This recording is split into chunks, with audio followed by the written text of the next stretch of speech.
Hello વિદ્યાર્થી મિત્રો, આપણે છેલ્લા બે વિડીયો લેક્ચરથી ભણી રહ્યા છે કંજક્શન્સ, એટલે કે કંજક્શન્સને એમના ઉપયોગોને સમજી રહ્યા છીએ. આજે આપણે વાત કરવાના છીએ કંજક્શન નંબર 13, એઝ, સો એઝ. આપણે લાસ્ટમાં જે કંજક્શન સમજ્યા હતા એમાં ઇફ નોટ, અનલેસ અને અધરવાઇઝ આ કંજક્શનની આપણે લાસ્ટમાં વાત કરી હતી. આજે આપણે વાત કરવાના છે આગળ એઝ, સો એઝ અને ધેન કંજક્શનની. હવે આ શબ્દોથી થોડા તમે પરિચિત હશો, કેમ કે આમને આપણે એક ફંક્શનમાં થોડું વિસ્તૃતમાં ભણ્યા હતા. ફંક્શનનું નામ હતું ડિસ્ક્રાઇબિંગ કમ્પેરિઝન અથવા તો એક્સપ્રેસિંગ કમ્પેરિઝન. સરખામણી કરીને વાક્યને પૂર્ણ કરવાના હોય છે ત્યારે અહીંયા ઉપર આપેલા ત્રણે કંજક્શન છે એ સરખામણી માટે વપરાતા સંયોજકો છે. હવે સરખામણીની વાત આવે એટલે આપણે વાત કરી હતી કે ભાઈ સરખામણી કરવા માટે અંગ્રેજીમાં ડિગ્રીનો ઉપયોગ થાય છે અને ડિગ્રીના 3 પ્રકાર છે: પોઝિટિવ, કમ્પેરેટિવ અને સુપરલેટિવ. એમાં અહીંયા એઝ, સો એઝ અને ધેન આ 2 ડિગ્રીના કંજક્શન છે. એઝ અને સો એઝ એ પોઝિટિવ ડિગ્રીમાં આવે છે, જ્યારે ધેન એ કમ્પેરેટિવ ડિગ્રીમાં ઉપયોગમાં લેવાતું કંજક્શન છે. એટલે આપણે ના જેટલું સરખું એવું કેવું છે તો એઝ અથવા તો સો એઝનો ઉપયોગ કરીએ છીએ. ના કરતા વધારે એવી સરખામણી કરીએ છીએ તો ના કરતા વધારે એવી સરખામણી કરવા માટે આપણે કંજક્શન ધેનનો ઉપયોગ કરીએ છીએ. ક્લિયર છે? વાત કરીએ ડિગ્રીમાં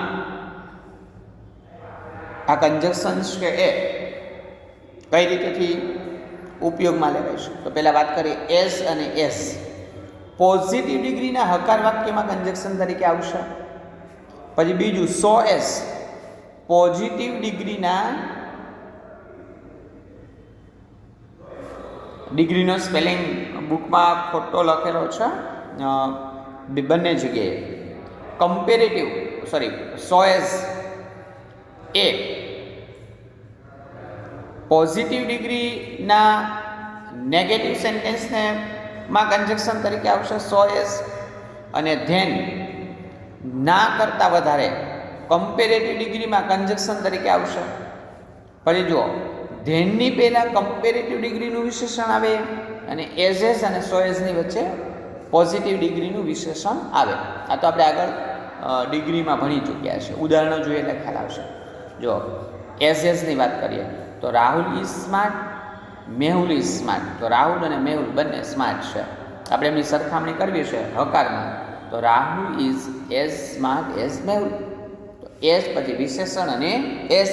તો રાહુલ એ મેહુલ જેટલો જ હોશિયાર છે, ના કરતાં હોશિયાર નથી. Rahul is not so smart as Mehul.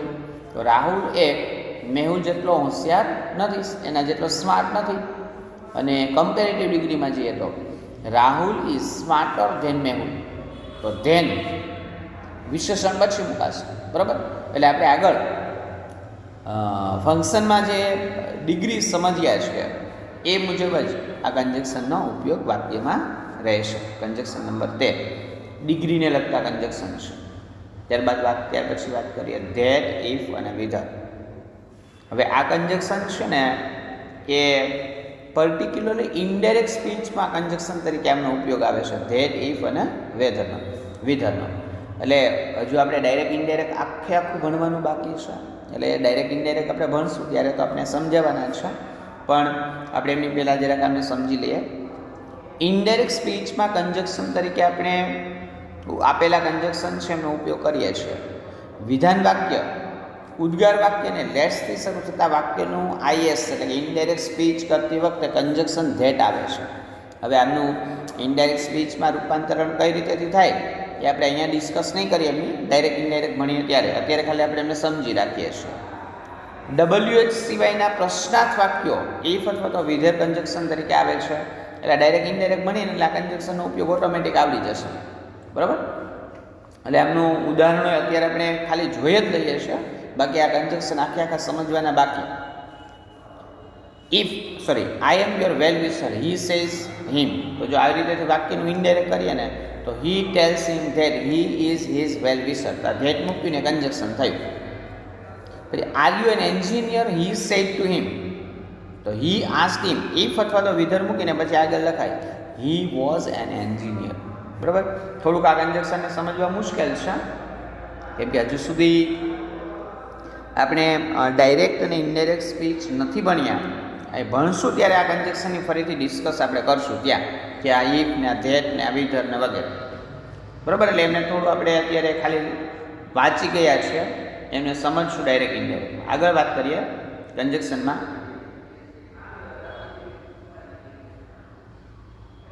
Conjunction સો, પછી ડેશ ડેશ ડેશ અને ધેટ.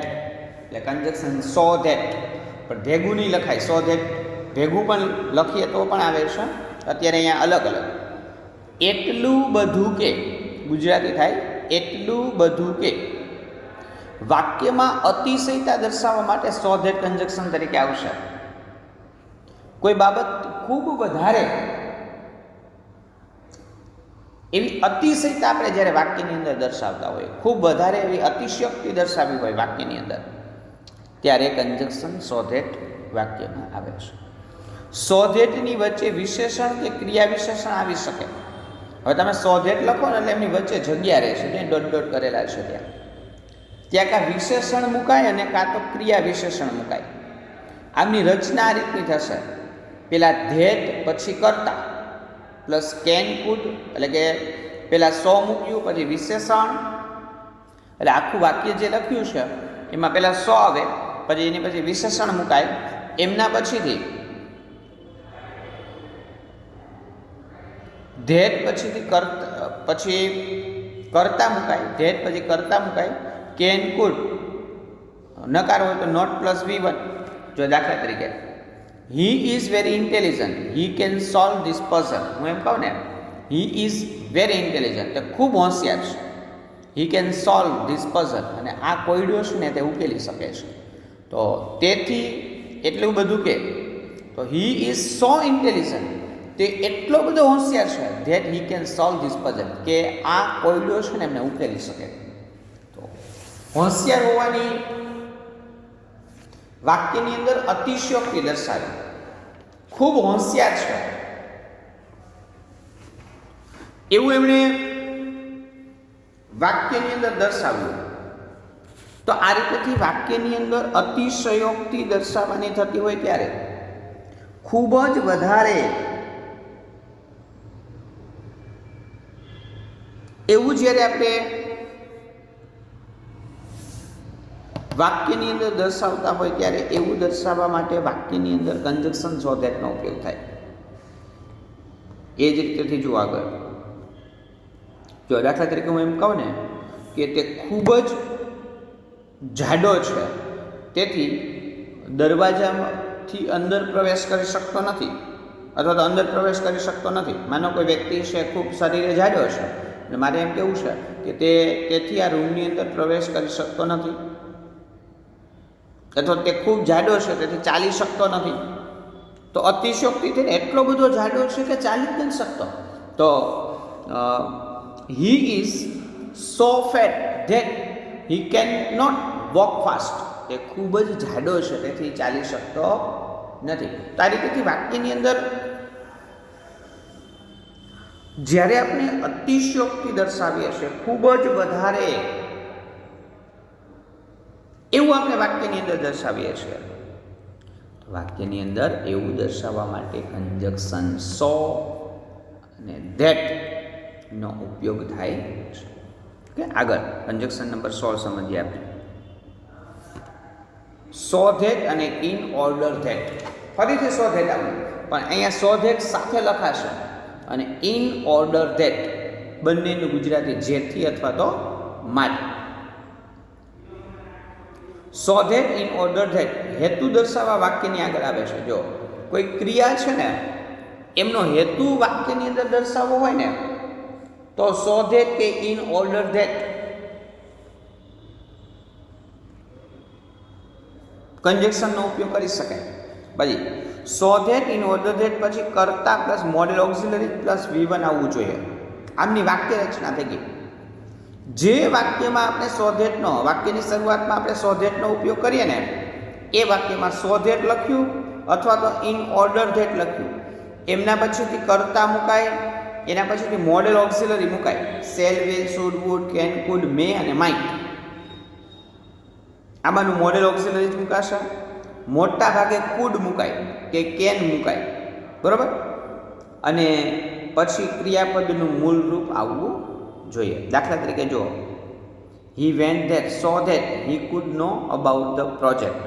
હી વેન્ટ ધેટ શું દર્શાવશે તો કે ભાઈ ક્રિયાનો હેતુ. પેલું સો ધેટ એ અતિશયોક્તિ દર્શાવે. આ સો ધેટ એ કોઈ ક્રિયા થઈ ને તો એનો હેતુ શું,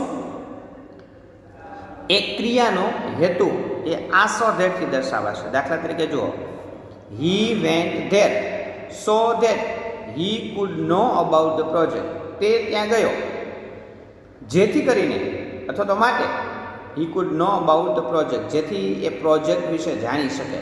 તો હી વેન્ટ ધેર એ જવાનો હેતુ દર્શાવ્યો ને, કે ક્રિયા જે બની એ હેતુ દર્શાવ્યો. ત્યાં જવાનો હેતુ કે ભાઈ એના વિશે જાણી શકે. આ સો ધેટ ભેગું લખાય. આ સો ધેટના બદલે ઓર્ડર ધેટનો પણ આપણે વાક્યની અંદર ઉપયોગ કરી શકીએ. જો રાઇટફુલ આન્સર્સ સો ધેટ અથવા તો in order that you can get good marks. સારા ફૂલ જવાબ લખવાનો હેતુ શું, તો કે ભાઈ સારા માર્ક્સ મેળવી શકો, બરાબર. પૂર્ણ આન્સર લખો કારણ કે જેથી કરીને તમે સારા માર્ક્સ મેળવી શકો. તો રાઇટફુલ આન્સર્સ સો ધેટ અથવા તો ઇન ઓર્ડર ધેટ. પછી જો you can get good marks, તો અહીંયા આપણે જે સો ધેટ કે ઇન ઓર્ડર ધેટનો વાક્યની અંદર ઉપયોગ કર્યો એમના પછી શું તો કે ભાઈ જો યુ કેન મોડેલ ઓક્સિલરી જ આવ્યું કેન, પછીથી V1 ગેટ ગુડ માર્ક્સ, જેથી તમે સારા માર્ક્સ મેળવી શકો. હવે અહીંયા સો ધેટ અને ઇન ઓર્ડર ધેટ છે ને એ જે હેતુ દર્શાવતું વાક્ય છે એમની આગળ મોટા ભાગે આવશે, બરાબર. એટલે પ્રથમ વાક્યની અંદર ટૂંકમાં જે ક્રિયા બની છે એ ક્રિયા અથવા તો જે ઘટના બની એનો હેતુ શું, કોઈ ક્રિયા આપણે કરી તો એ ક્રિયા કરવાનો હેતુ શું, એ ક્રિયાનો હેતુ જ્યારે આપણે વાક્યની અંદર દર્શાવવો છે તો એ ક્રિયાનો હેતુ દર્શાવવા માટે વાક્યની અંદર કંજક્શન સો ધેટ કે કંજક્શન ઇન ઓર્ડર ધેટનો ઉપયોગ થશે. ક્લિયર છે? એટલે સો ધેટ અને ઇન ઓર્ડર ધેટ. અને પેલું સો ધેટ કે જેમની વચ્ચે વિશેષણ લખાય છે એ સો ધેટ એ અતિશયોક્તિ દર્શાવે, અને સો ધેટ સાથે લખાય તો એ સો ધેટ એ ક્રિયાનો હેતુ દર્શાવવા માટે વાક્યની અંદર ઉપયોગમાં આવશે. ક્લિયર છે? આગળ as well as, not only but also અને બોથ એન્ડ. ફરીથી ત્રણ કંજક્શન છે. As well as, not only but also અને બોથ એન્ડ. બે વિકલ્પોને પારદર્શક અર્થમાં દર્શાવવા માટે આપેલ કંજક્શનનો ઉપયોગ થાય છે. ત્રણે ત્રણ કંજક્શન, બે વિકલ્પો છે તમારી આગળ, અને બંને વિકલ્પોને આપણે જ્યારે પારદર્શક અર્થમાં વાક્યની અંદર દર્શાવવા માંગીએ છીએ તો એ વિકલ્પોને વાક્યમાં પારદર્શક અર્થમાં દર્શાવવા માટે આ as well as, not only but also અને બોથ એન્ડ, આ ત્રણેયનો ઉપયોગ વાક્યની અંદર થાય છે. વાત કરીએ એઝ વેલ એઝની ગુજરાતી થાય ની જેમ. એઝ વેલ એઝનું ગુજરાતી શું થાય તો કે ભાઈ ની જેમ. તો ઉપયોગ વાક્યની અંદર કરીએ ને ત્યારે પહેલા વિકલ્પ એક આવે, બે વિકલ્પ છે એમાંનું પહેલું વિકલ્પ, પછી કંજક્શન મુકાય એઝ વેલ એઝ, અને પછી વિકલ્પ બે. જો દાખલા તરીકે Rohan can speak English, Sohan can speak English. તો રોહને ઇંગ્લિશ બોલી શકે છે સોહને ઇંગ્લિશ બોલી શકે, બે ઇંગ્લિશ બોલી શકે. તો હવે બંને ઇંગ્લિશ બોલી શકે છે તો બંને વિકલ્પો ને ભારદર્શક અર્થમાં આપણે દર્શાવવા પડે ને. તો આપણે એમ કહીએ Rohan can speak English as well as Sohan. જેમ રોહન ઇંગ્લિશ બોલી શકે છે એમ સોહન પણ ઇંગ્લિશ બોલી શકે છે. એઝ વેલ એઝ, એ જ રીતેથી he is expert in dancing, he is expert in singing. તો he is expert in dancing as well as singing. બરાબર, ડાન્સિંગમાં એક્સપર્ટ નથી, સિંગિંગમાં પણ છે. આપણે એમ કેવું કે ડાન્સિંગમાં નહીં, સિંગિંગમાં પણ છે. તો નોટ ઓનલી બટ ઓલ્સો, એની આપણે આગળ વાત કરીએ છીએ. બરાબર, એ જ રીતેથી જો નોટ ઓનલી બટ ઓલ્સોમાં, એ જ ઉદાહરણમાં આપણે નોટ ઓનલી બટ ઓલ્સોનો ઉપયોગ કરીએ તો, દાખલા તરીકે નોટ ઓનલી બટ ઓલ્સોનો ઉપયોગ હોય ત્યારે શું હોય? તો કે ભાઈ નોટ ઓનલી પછી વિકલ્પ 1 અને બટ ઓલ્સો પછી વિકલ્પ 2. જો not only Rohan but also Sohan can speak English. Rohan જ નહીં, સોહન પણ ઇંગ્લિશ બોલી શકે છે. વાક્ય તો એ થયું ને, એઝ વેલ એઝ નહીં. પહેલામાં આપણે એમ કહ્યું ની જેમ જ બોલી શકે છે, અને આપણે એમ કહ્યું ખાલી રોહન જ ઇંગ્લિશ નથી બોલી શકતો, સોહન પણ ઇંગ્લિશ બોલી શકે છે. એ જ રીતે he is expert not only in dancing but also in singing. તે એક્સપર્ટ છે ડાન્સિંગમાં જ નહીં, સિંગિંગમાં પણ, બંનેમાં એક્સપર્ટ છે. એટલે બંને વિકલ્પને આપણે સમાનતઃ ભારપૂર્વક અર્થમાં જ્યારે દર્શાવીએ છીએ ત્યારે એઝ વેલ એઝ આપણે ઉપયોગમાં લઈએ તો શું થાય? તો કે સાહેબ જો એઝ વેલ એઝનો ઉપયોગ કરીએ ને તો બે વિકલ્પો એઝ વેલ એઝની આગળ એક અને એઝ વેલ એઝની પછીથી એક વિકલ્પ. Same as not only but ઓલ્સોમાં પણ એવું છે. બરાબર, અને છેલ્લે બોથ એન્ડ, બંને અને. બોથ એન્ડનો અર્થ શું થાય કે ભાઈ બંને અને. હવે વાક્યની અંદર બોથ એન્ડનો ઉપયોગ ક્યારે? તો કે ભાઈ વાક્યની અંદર જ્યારે આપણે એવું દર્શાવીએ છીએ બંને અને, તો હું એમ કહું કે બોથ પછી વિકલ્પ 1 અને એન્ડ પછીથી વિકલ્પ 2. તો both Rohan and Sohan can speak English. બંને, રોહન અને સોહન બંને ઇંગ્લિશ બોલી શકે છે. Both and, Rohan and Sohan can speak English. Rohan અને સોહન બંને ઇંગ્લિશ બોલી શકે છે. પછી જો હી is expert in both dancing and singing. તો પેલા બોથ પછી વિકલ્પ 1 પછી એન્ડ અને પછી વિકલ્પ 2. એટલે બીજી રીતે કહીએ તો એન્ડ પહેલા એક વિકલ્પ ને એન્ડ પછીથી એક વિકલ્પ. He is expert in both dancing and singing. બરાબર, એટલે આ રીતેથી આ ત્રણેય કન્જક્શનનો ઉપયોગ થશે. As well as, not only but also અને બોથ એન્ડ.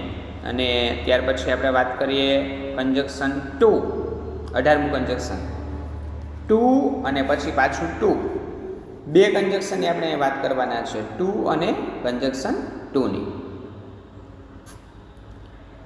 પેલું 2 TOO, અહીંયા થોડું ધ્યાન આપવાનું છે. 2 અતિશયતા દર્શાવે છે. 2 એ અતિશયતા, અતિશયોક્તિ દર્શાવશે. નકારાત્મક ભાવ દર્શાવે છે, પણ એનો ભાવ નકારાત્મક હશે. અને બીજું 2 + V1 ક્રિયાપદ દર્શાવે છે.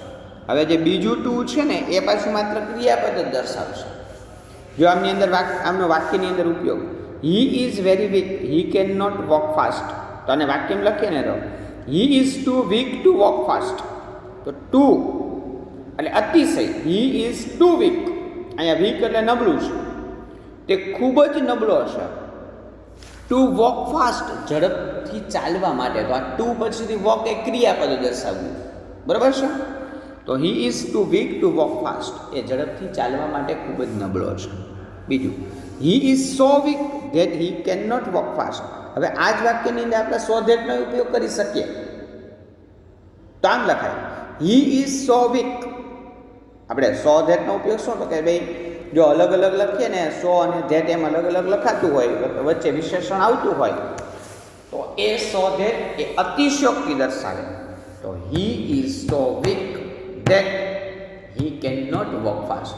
સો ધેટમાં તો પછી કેન કે કુડ આવવું જોઈએ. એટલે he is so weak that he can not walk fast. એ ખૂબ જ નબળો છે, તેથી ઝડપથી ચાલી શકતો નથી. બીજું વાક્ય જોઈએ. This sum is very difficult. સમના સ્પેલિંગમાં બે મિસ્ટેક છે. SOME છે ને એના બદલે SUM, સમ, દાખલાની વાત છે. કદાચ બોલી લખાવ્યું હશે એટલે આ ભાઈને લખવા મિસ્ટેક થઈ, કેમ કે બીજાની બુક છે, સ્ટુડન્ટની બુક છે. This sum is very difficult. આ દાખલો ખૂબ જ અઘરો છે. I can't count it. હું આને ગણી શકું નહીં, અથવા તો સોલ્વ ઇટ. હું આને સોલ્વ કરી શકું નહીં. તો અતિશક્તિ થઈ ને. તો this sum is too difficult. અહીંયા ટુમાં TOO, પહેલું ટુ છે એમાં એક ઓ ભૂલાઈ ગયો છે. ધીસ સમમાં SUM is too difficult to count. આ દાખલો ગણવા માટે ખૂબ જ અઘરો છે. અને આ જ વાક્યની અંદર સો ધેટનો ઉપયોગ કરીએ તો this sum is so difficult that I can not count it. દાખલો ખૂબ જ અઘરો છે, હું આને ગણી શકીશ, અથવા તો તેથી આ દાખલો છે એમને હું ગણી શકું નહીં. બરાબર. તો વિદ્યાર્થી મિત્રો, આટલા કંજક્શન્સ આપણે ધોરણ 10 માટે સમજવાના છે અને યાદ રાખવાના છે. બરાબર. એન્ડથી ચાલુ કરી અને આપણે પૂર્ણ કર્યું ત્યાં સુધીના. આમાં અમુક કંજક્શન્સ જે એડેડ નથી, આમાં અમુક કંજક્શન આપણે નથી ઉમેરો કર્યો. જે કંજક્શન્સનો એ કંજક્શન છે એ આપણે ઓલરેડી 9thમાં ભણી ચૂક્યા છે. એમનો ઉપયોગ પણ આપણે થોડો ખ્યાલ છે. એટલે એવા કંજક્શન, બહુ સામાન્ય એવા કંજક્શન હશે તો એમનો કદાચ ઉપયોગ નથી કર્યો, પણ મોટાભાગના કંજક્શન્સ અહીં આવી જાય છે કે જે આપણે 10thમાં જે કંજક્શન્સ પૂછાય છે એમાંના મોટાભાગના કંજક્શન્સનો ઉપયોગ. બરાબર. હવે આપણે અત્યારે જે કંજક્શન્સ બધા જ ભણ્યા છે એ કંજક્શન્સ તમને PDF સ્વરૂપે મોકલાવી દઉં છું. જેવો PDF મળે છે કે તરત જ તમારી બુકમાં જે ગ્રામરમાં લખવામાં આપણે જ્યાં પહોંચ્યા હોય ત્યાંથી આગળ આ કંજક્શન્સ બધા જ ઉતારી લેવાના છે. કદાચને મેં તમને relative pronouns as a conjunction એ ફાઇલ જો તમને મોકલાવી હોય તો લખાઈ ગયું હોય તો ન લખતા, પણ ન લખવાનું હોય તો કંજક્શન પછીથી તરત જ આ રિલેટિવ પ્રોનાઉન પણ આપણે આગળ ભણી ચૂક્યા છીએ. પહેલા માટે આમને આપણે ભણી ચૂક્યા છીએ. ફંક્શન માટે આપણે આ ઉપયોગી હતા, તો ત્યારે આપણે આમને ઓલરેડી ભણી ચૂક્યા છીએ. તો જો બુકમાં લખવાનું બાકી હોય ને તો આ રિલેટિવ પ્રોનાઉન છે એ પણ તમને સાથે મોકલાવું છું. એ પણ તમારી બુકમાં લખી લેજો અને સતત વાંચતા રહેજો અને રિપીટ કરતા રહેજો. બીજું, કંજક્શનમાં એવું ન કહેતા કે સાહેબ આમાં તમે લખેલું છે ને એ જ વાંચ્યું ને એ જ સમજાવ્યું, કેમ કે કંજક્શનમાં વિદ્યાર્થી મિત્રો આ જ સમજવાનું છે. આમની સિવાય બીજું કોઈ એવું ગ્રામેટિકલ પોર્શન નથી. પરિસ્થિતિ મુજબ કંજક્શનનો ઉપયોગ થાય. તો હવે ડિપેન્ડ્સ ઓન સિચ્યુએશન્સ.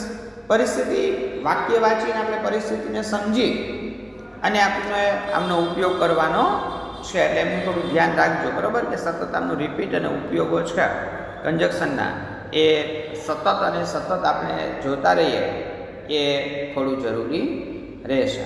બરાબર. આવતા વિડીયો લેક્ચરમાં, હવે પછીનો આપણો જે વિડીયો લેક્ચર આવશે એમાં આ કંજક્શન્સની આપણે પ્રેક્ટિસ કરશું. અને આ કંજક્શન્સ એ આપણને પેપરમાં કઈ રીતેથી પૂછાય છે, આ કંજક્શન્સ આપણે પેપરમાં કઈ રીતેથી આપણને પૂછાય છે એમની વાત એ આપણે આપણા આવતા વિડીયો લેક્ચરમાં કરવાના છીએ. Okay. Good bye and have a good day.